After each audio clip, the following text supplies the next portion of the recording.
Et quand la tristesse arrive, je sais tu es là, toujours près de moi.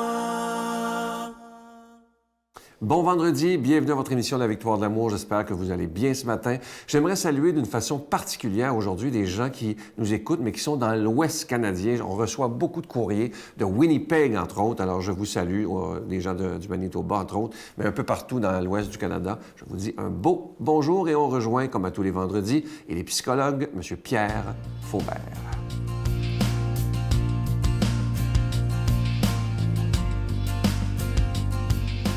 Bonjour, et ce matin, je vais vous parler de quelque chose que j'ai annoncé dans une autre émission précédente. Vous avez déjà entendu parler d'éduc-alcool? Éduc-alcool? Bon. Moi, je vais vous parler d'éduc-sexe. Éduc-sexe. Pourquoi je vous parle de ça? C'est parce que, je pense que vous le savez, j'ai déjà été prof, là, 30 années d'enseignement, à plusieurs niveaux, universitaire, collégial, secondaire, tout ça. Fait que ça m'est arrivé surtout dans mes classes de secondaire, puisqu'on est en pleine phase hormonale, comme on dit, et puis ça bouge pas mal, et il y a beaucoup d'intérêt pour ce qu'on appelle le sexe. Et puis je sais qu'il y a eu une absence d'éducation sexuelle dans les écoles depuis quelques années, et là on parle de remettre tout ça. J'ai entendu des émissions où on parlait de sexe, mais on en parlait comme si on était justement des adolescents, et j'ai trouvé que ça ne respectait pas la sexualité. Je pourrais faire plusieurs émissions sur ça.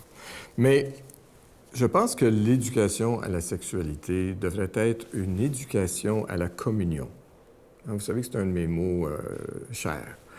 Parce qu'on parle de communication en sexualité, on parle de physique, on parle de technique, on parle de condom, on parle de pilules, on parle de toutes ces choses qui sont, dans le fond, je dirais, dans l'ordre du biomécanique. Hein? Mais notre sexualité, ce qui nous identifie en tant qu'être sexué, masculin-féminin, féminin-masculin, eh bien, c'est plus que de la mécanique. Hein? Ça fait partie de notre identité. Et moi, quand je rencontre une autre personne, je la rencontre dans sa sexualité aussi, dans ce qu'elle est comme définition de sa sexualité. C'est pas, et ça devrait pas être quelque chose, je dirais, d'imposer. Hein? Parfois, on a tendance à vouloir imposer la sexualité, notre corps, surtout si c'est jeune, en forme, etc. Mais c'est plus que ça. C'est de voir si ma sexualité, c'est une fin en soi.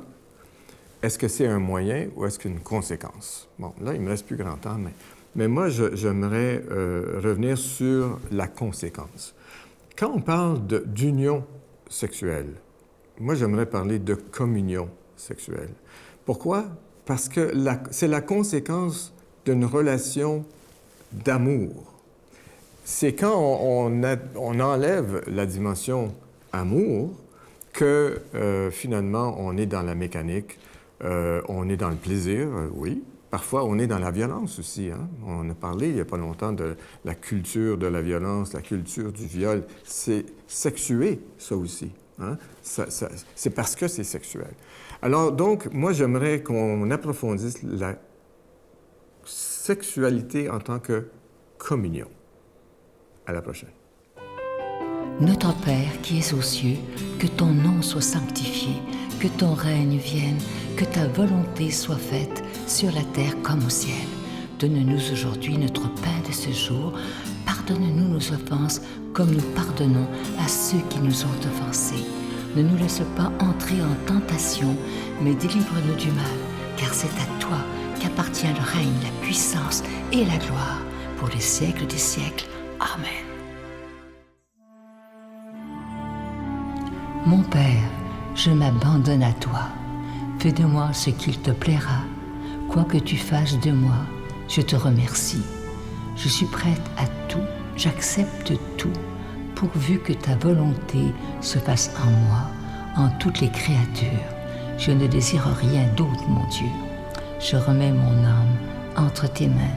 Je te la donne, mon Dieu, avec tout l'amour de mon cœur, parce que je t'aime, et que ce m'est un besoin d'amour de me donner, de me remettre entre tes mains, sans mesure, avec une infinie confiance, car tu es mon Père.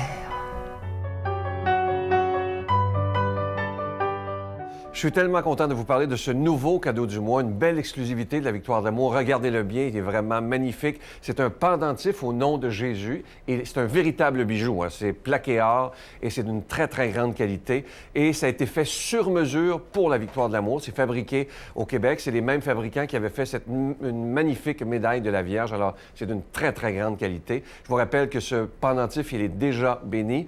Vous le recevrez avec un don de 25 $ et si vous en voulez deux, avec un don de 40 $ parce que ça se donne vraiment bien en cadeau et vous allez le recevoir très rapidement. Je veux vous remercier de tout cœur de votre grande générosité. Vous savez que grâce à vos dons, ça nous permet depuis 22 ans d'annoncer la parole de Dieu par la télévision, par Internet, par tous ces moyens modernes pour répondre à cette demande de Jésus qui nous dit « Allez de par toutes les nations annoncer la bonne nouvelle ». Je vous rappelle également que vous recevrez un reçu pour fin d'impôt. Je vous donne l'adresse. La Victoire de l'amour, casier postal 120, succursale Boucherville à Boucherville, le J4B 5E6, je vous la redonne. La Victoire de l'amour, casier postal 120, succursale Boucherville à Boucherville, le J4B 5E6. Également par téléphone, par carte de crédit du lundi au vendredi de 8h30 à 16h30 dans le 514-523-4433, 523-4433 ou sans frais, le 1-888-811-9291,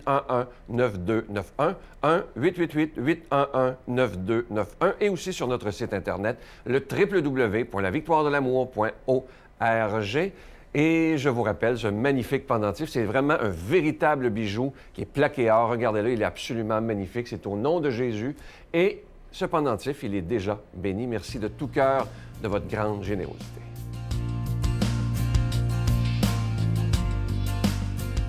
Mon Dieu, donnez-moi la sérénité d'accepter les choses que je ne peux changer, le courage de changer les choses que je peux et la sagesse d'en connaître la différence.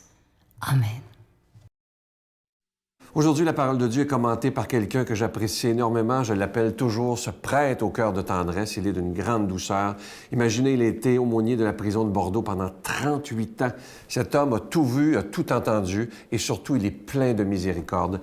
On accueille avec joie le Père Jean.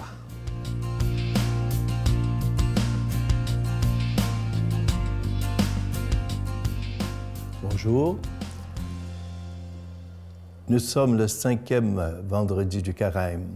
Le temps du carême, le mot carême veut dire 40. Et pendant ces 40 jours, nous sommes invités à partager, à prier et aussi à jeûner. Et jeûner, ça ne veut pas dire nécessairement qu'on va se priver de nourriture, peut-être bien. Mais endurer quelqu'un qui nous tombe sur les nerfs, c'est un jeûne. La patience, c'est un jeûne. Et voilà ce que nous dit Saint Jean aujourd'hui. Les Juifs allèrent de nouveau chercher des pierres pour lapider Jésus. Celui-ci prit la parole. « J'ai multiplié sous vos yeux des œuvres bonnes de la part du Père. Pour laquelle voulez-vous me lapider? » Les Juifs lui répondirent, « Ce n'est pas pour une bonne œuvre que nous voulons te lapider. C'est parce que tu blasphèmes. Tu n'es qu'un homme et tu prétends être Dieu. » Jésus leur répliqua, « Il est écrit dans votre loi, j'ai dit, vous êtes des dieux. Donc, ceux à qui la parole de Dieu s'adressait, la loi les appelle des dieux, et l'Écriture ne peut pas être abolie. Or, celui que le Père a consacré et envoyé dans le monde, vous lui dites, tu blasphèmes, parce que j'ai dit, je suis le Fils de Dieu. Si je n'accomplis pas les œuvres de mon Père, continuez à ne pas me croire. Mais si je les accomplis, quand bien même vous refuseriez de me croire, croyez les œuvres. Ainsi vous reconnaîtrez et de plus en plus que le Père est en moi et moi dans le Père. » Acclamons la parole de Dieu. Vous savez, Jésus a souvent eu des démêlés avec les scribes, les pharisiens, les docteurs de la loi. Il était toujours en contradiction avec beaucoup de choses qu'on voulait lui faire dire et qu'il ne disait pas nécessairement. Et on essayait de lui tendre des pièges, mais Jésus était assez fin pour arriver à les voir venir. On est aujourd'hui dans une relation entre les Juifs et Jésus. On appellerait ça un dialogue de sourds. Ils ne veulent rien comprendre. Ces Juifs, ces pharisiens, ces scribes, ces docteurs de la loi s'enferment dans ce refus de croire que Jésus est Fils de Dieu. Jésus leur dit, si vous ne croyez pas, mais ce que je vous dis, bien, croyez à partir des œuvres que je fais. Ainsi, vous verrez que ce que je dis est vrai. Mais les Juifs, à cause de leur orgueil et de leur suffisance, s'enferment encore de plus en plus dans ce refus de croire et d'accueillir la parole de Jésus. Cet enfermement, c'est ça l'enfer. C'est ça l'enfer. L'enfer, c'est s'enfermer dans ce refus d'accueillir l'amour, c'est ce refus, s'enfermer dans ce refus d'accueillir le pardon de Dieu. Jésus nous offre et nous dit chaque jour, tous les jours, Dieu nous offre, nous donne son amour et son pardon. Tout ce que nous avons à faire, c'est de l'accueillir, ce pardon. D'avance, il nous pardonne nos péchés, mais nous n'avons qu'à l'accueillir, ce cadeau du pardon. À nous maintenant de nous ouvrir, de ne pas nous enfermer dans ce refus d'accueillir l'amour, d'accueillir le pardon. Quelle est notre réponse à cette demande de Dieu de croire en lui, de croire dans son amour infini à chaque instant de nos vies, à chaque instant de nos journées, dans tout ce que nous faisons, c'est l'amour de Dieu qui nous poursuit. Allons-nous nous ouvrir à accueillir cet amour-là? Cet enfermement-là, vous savez, nous le vivons souvent entre nous. Dans ce refus d'accueillir l'amour que une personne veut nous donner, ou dans ce refus de donner de l'amour aux autres. Et c'est ça qu'on peut dire l'enfer. Vous savez, quand Dieu crée, il crée par amour, et son amour est éternel. Et s'il y a quelqu'un en enfer, ce ne serait pas parce que Dieu l'envoie en enfer. Le pape Jean-Paul II disait « Dieu n'envoie personne en enfer ». Ce serait parce que cette personne-là refuserait dans la pleine lumière de la connaissance de Dieu, cet amour de Dieu, refuserait d'accueillir cet amour de Dieu, elle se retrancherait de Dieu. Mais qui peut refuser cet amour devant la lumière infinie de Dieu? Mes amis, nous sommes tous, chacun et chacune, invités à accueillir cet amour que Dieu nous donne. Est-ce qu'on est capable d'accueillir cet amour? Laissons-nous pénétrer par cette tendresse, par cet amour de Jésus. Essayons, à travers les autres, d'accueillir cet amour que Dieu nous donne aussi à travers les autres. Et enfermons-nous pas dans ce refus de nous ouvrir à toutes les possibilités qui nous sont données de partager. Et sur ça, je vous bénis, au nom du Père, du Fils et du Saint-Esprit. Amen. Je vous salue Marie, pleine de grâce. Le Seigneur est avec vous. Vous êtes bénie entre toutes les femmes, et Jésus, le fruit de vos entrailles, est béni. Sainte Marie, Mère de Dieu, priez pour nous pauvres pécheurs, maintenant et à l'heure de notre mort. Amen. Je vous invite à ne pas manquer pour le Dimanche des Rameaux, une émission tout à fait spéciale sur le pardon avec ce conférencier international qui est connu dans le monde entier au niveau francophone, M. Franck Nicolas.